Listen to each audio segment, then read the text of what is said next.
हम गैसीय अवस्था में आदर्श गैस समीकरण और उससे विचलन के बारे में चर्चा कर रहे थे कि वास्तविक गैसें ताप और दाब की सभी परिस्थितियों में आदर्श व्यवहार प्रदर्शित नहीं करती।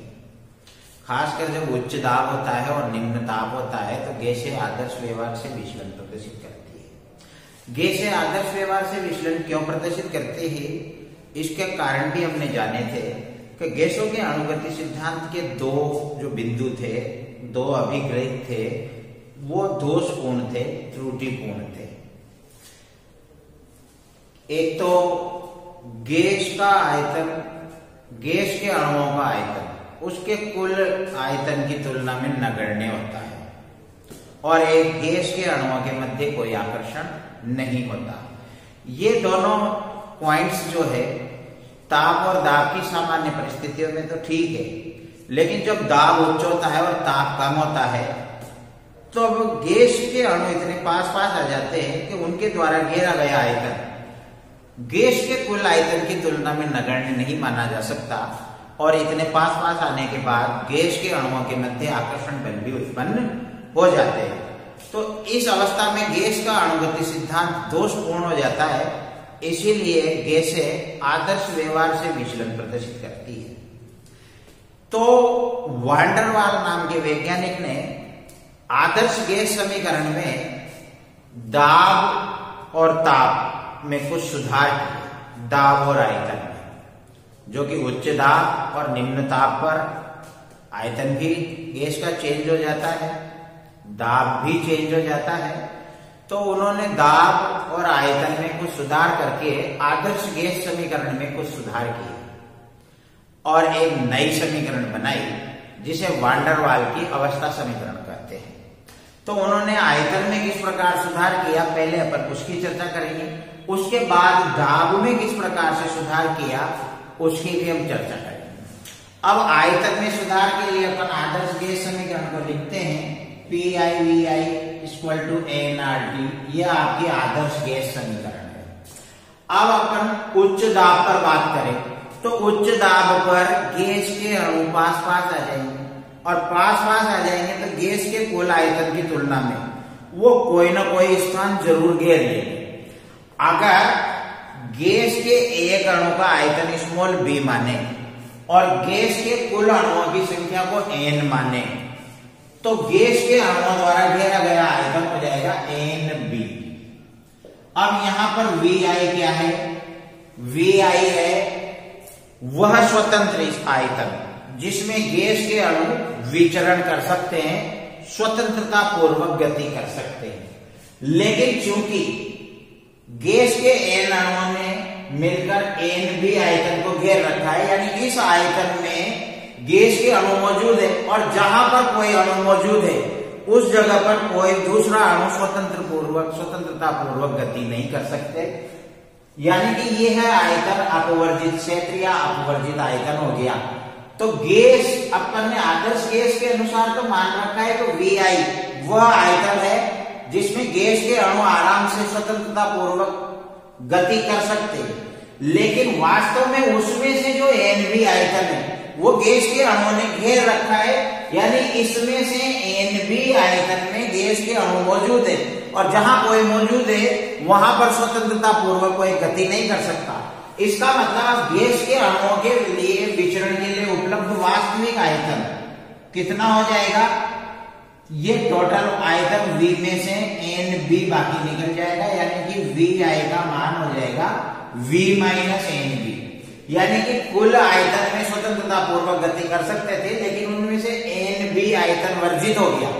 तो अपन V के स्थान पर V - Nb लिखेंगे, क्योंकि जितना आयतन अपन आदर्श गैस के अनुसार मान के चल रहे हैं, वास्तव में गैस के अणुओं के लिए उतना आयतन मिल नहीं रहा, क्योंकि उसमें से कुछ जगह तो गैस के अणुओं ने घेरी ली, और जिस जगह को गैस के अणु घेरे हुए हैं, जहां पर गैस के अणु मौजूद है, उस जगह पर गैस के अणु गति नहीं कर सकते, और वो स्थान Nb है जो गैस के अणुओं ने घेर रखा है। तो कुल आयतन V में से Nb वह स्थान है जहां गैस के अणु विचरण नहीं कर सकते। तो गैस के अणुओं के लिए विचरण के लिए कितना स्थान मिला, ये कुल V में से Nv घटा देंगे तो ये जो खाली स्थान बचा है इसमें ही गैस के आयतन गैस के अणु विचरण कर सकते हैं। तो आयतन का मान था जो V से Nv कम हो गया, तो B यहाँ पर एक ऐसा स्थिरांक है जो गैस के अणुओं के आकार पर निर्भर करता है और इसको प्रयोगों के द्वारा अपन ज्ञात भी कर सकते हैं। अब इसको कैसे ज्ञात करते हैं इसको भी देख लो।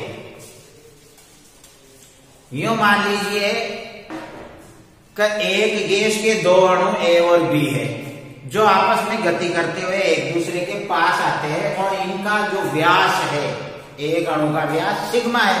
क्योंकि एक प्रकार की गैस के सभी अणुओं का आकार समान होता है और उनको ठोस गोलाकार मानते हैं, तो एक अणु का व्यास सिग्मा है तो दूसरे अणु का व्यास भी सिग्मा ही है।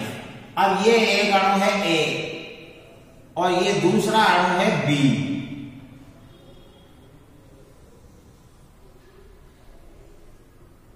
ये एक दूसरे के करीब आ गए हैं।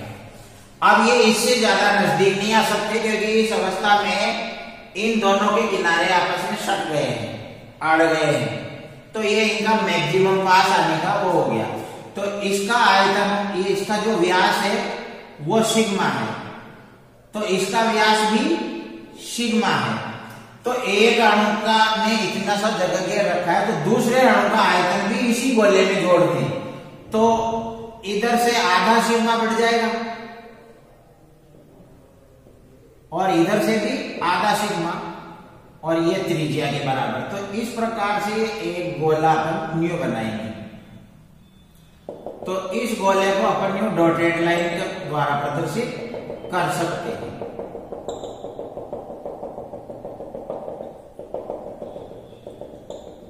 अब ये वह क्षेत्र हो गया, ये गोले का जो व्यास है वो सिग्मा है।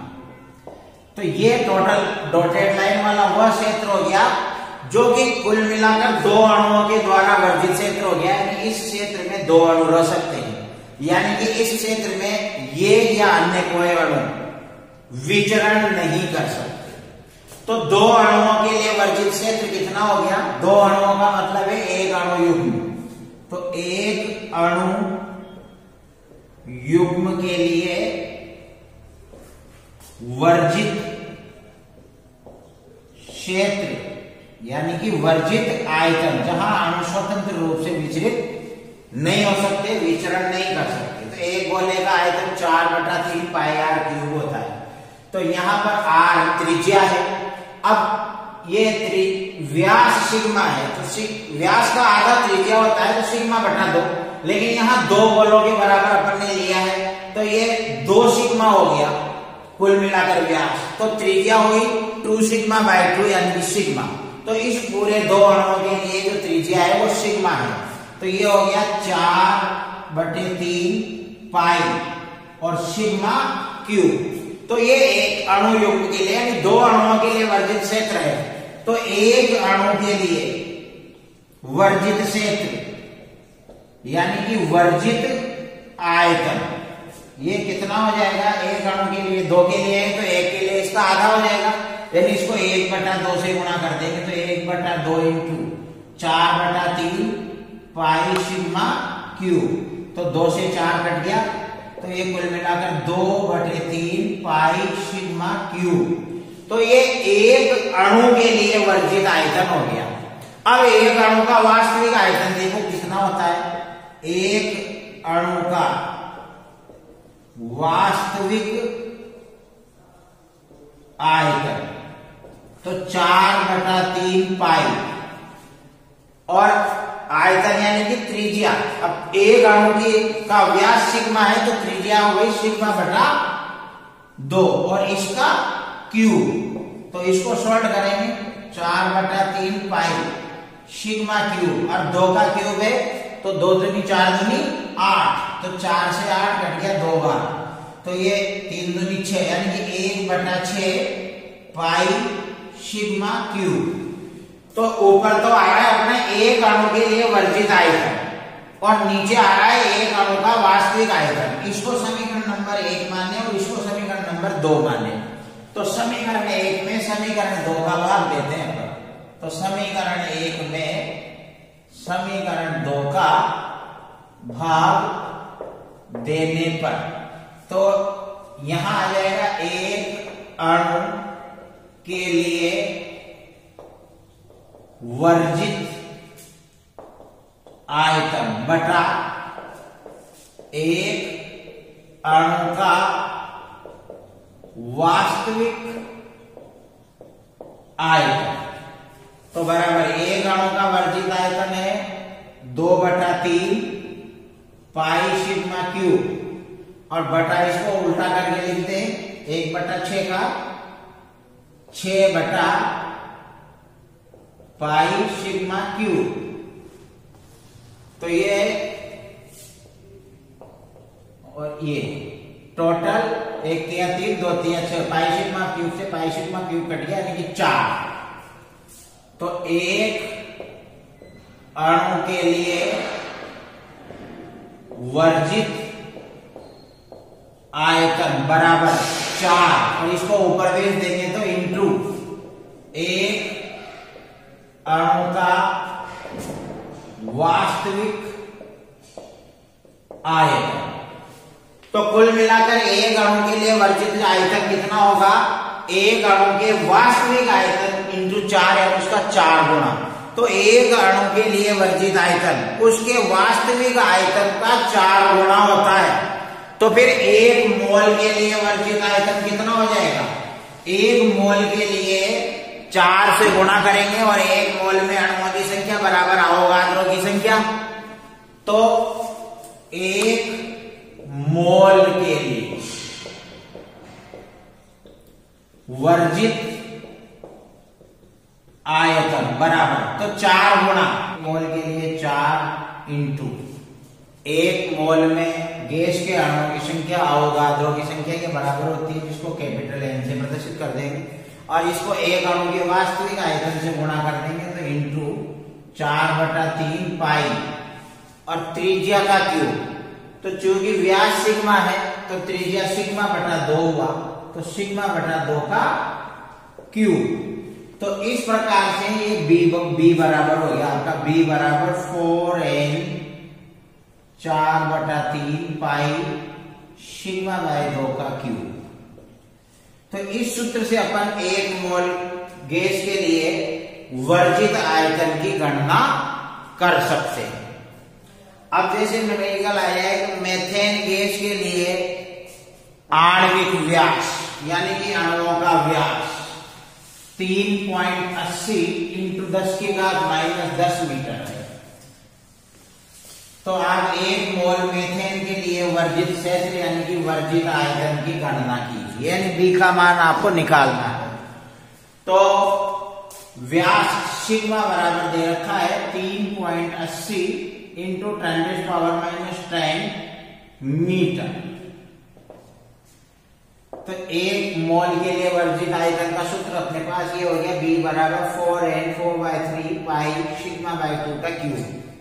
तो बराबर 4 इंटू n का मतलब है अवोगाद्रो संख्या जो 6.02 इंटू 10⁻23 इंटू 4/3 इंटू पाई का मान 22/7 और इंटू 3.80 इंटू 10⁻⁻10/2 और इसका हो जाएगा क्यूब।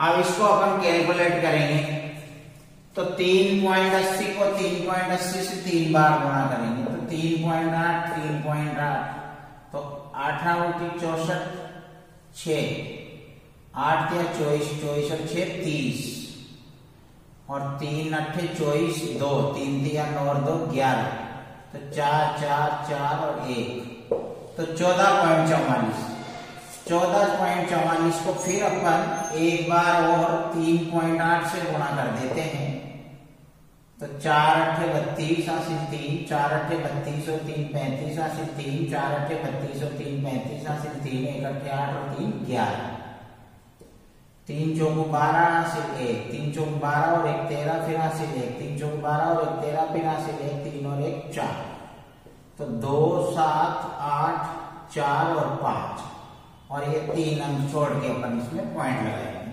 तो ये 54.87 हो गया। तो बराबर 4 into 6.02 into 10⁻23 into 4 into 22 into 54.872 into power को 3 बार करेंगे तो 10 की घात -30 बटा 3 इंटू 7 और 2 का क्यूब करेंगे, 2 दूनी 4, 4 दूनी 8। तो अब इसको काटेंगे अपन। तो ये 4 से कट गया, 1 चौक 4 और 2 चौकू 8 और 2 से 22 कट जाएगा, 11 दूनी 22। और फिलहाल कुछ चलो कैलकुलेशन कर लेते हैं। 6.02 को 4 से गुना करेंगे तो 4 दूनी 8, 0 और 6 चौकू 24। फिर इसको करते हैं अपन 11 से गुना, तो 8 11 88, 4 11 44, 4 11 22 और 4 26, 264.88 को अब 54.87 से कर लेते हैं। तो 264.88 और 54.87, तो 4 अंक छोड़ के अपन पॉइंट लगा देंगे। तो 8 7 56 80 का 5, 8 7 56 और 5 61 80 का 6, 7 चौक 28 और 6 34 80 का 3, 6 7 42 और 3 45 80 का 4, 7 दूनी 14 और 4 18, 8 8 64 80 6, 8 8 64 और 6 70 80 का 7, 8 चौक 32 और 7 39 80 3, 8 6 48 3 51 80 5, 8 दूनी 16 और 5 21, 4 8 32 80 का 3, 8 पंजे 40 और 3 43 80 का 4, 4 8 सॉरी 9 गलत हो गया, 4 8 32 80 3, 4 8 32 और 3 35 80 3, 4 चौक 16 और 3 19 80 1, 6 चौक 24 और 1 25 80 2, 4 दूनी 8 और 1 2 10। उसके बाद 5 8 40 80 4, 5 8 40 और 4 44 80 4, 5 चौक 20 और 4 24 80 2, 5 6 30 और 2 32 80 3, 5 दूनी 10 और 3 13। अब इसको रीचेक कर ले एक बार। 8 7 56 80 5, 8 7 56 5 61 80 6, 7 चौक 28 और 6 34 80 3, 6 7 42 और 3 45 80 4, 7 दूनी 14 और 4 18, 8 8 64 80 6, 8 8 64 6 70 80 का 7, 8 चौक 32 और 7 39 80 3, 8 6 48 3 51 80 5 और 8 दूनी 16 और 5 21। फिर 4 8 32 80 का 3 और 4 8 32 और 3 35 80 का 3, 4 चौक 16 और 3 19 80 1, 6 चौक 24 और 1 25 80 2, 4 दूनी 8 और 2 10, 5 8 40 80 4, 5 8 40 4 44 80 4, 5 चौक 20 4 24 80 2, 5 6 30 2 32 80 3, 5 दूनी 10 3 13। तो ये हो गया 6 4 और 1 5, 4 और 1 5, 4 और 2 6, 9 और 5 14 और 5 19 80 1 और 8 9 और 1 10 और 9 19 और 4 23 80 2 1 3 1 4 5 9 और 4 13, 2 2 4 1 5 3 1 4 और 1 1 2 3 4। तो ये अपने पास आ गया 14,533.96। तो 14,533.96 और बटा 3 सत्ते 21। तो अब अपन इसमें 21 का भाग देंगे। 14,533.96 में 21 तो 6 7 6 बार जाएगा, 6 एकम 6 और 6 दूनी 12, तो 4 और 5 9 1। फिर अपन 3 उतारते हैं तो 6 7 8 बार 9 9 बार, तो तो 9 एकम 9, 9 दूनी 18, 89 और 4 93। तो 3 के बाद फिर 3 उतारेंगे, 21 दूनी 42, 1 बच गया।